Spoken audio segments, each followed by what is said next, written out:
So arterial stiffness is defined as an hardening of large arteries, specifically the aorta and the major branches.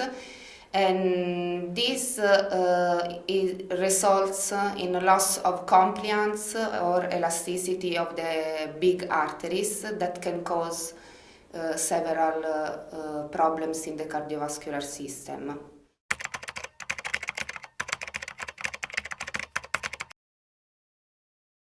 Measurements of arterial stiffness are really important, and even if right now in the clinics are only used in a limited fashion, but they could really give information on the patients.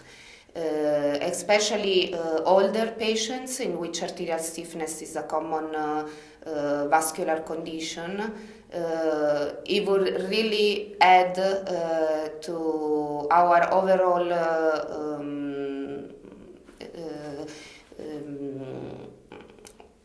evaluation of the vascular health of our patients. So there are several instruments to measure arterial stiffness. They are not very expensive, they are very reproducible, and this is to measure carotid femoral pulse wave velocity, and could be done very easily in the clinic, but has not been implemented yet. So in ideal situation, arterial stiffness measurements should be done together with blood pressure measurements, and should really give very good information about cardiovascular health of our patients.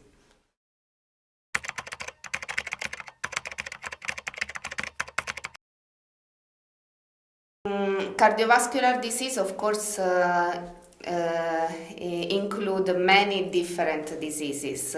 For sure, we know there is a genetic factor that is very important, is a familial factor that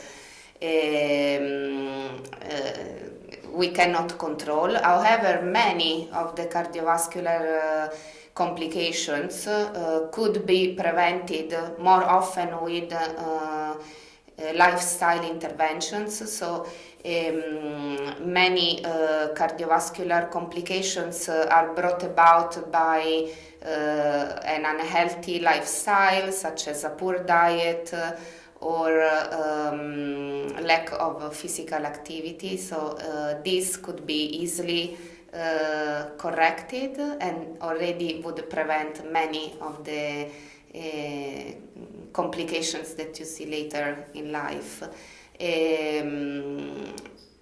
Risk factors include one of the most dangerous risk factor is definitely high blood pressure, and of course the damage to downstream organs that can brought about by a high blood pressure could also be prevented by controlling blood pressure and all the factors that lead to high blood pressure, such as arterial stiffness and other factors that we can control better. But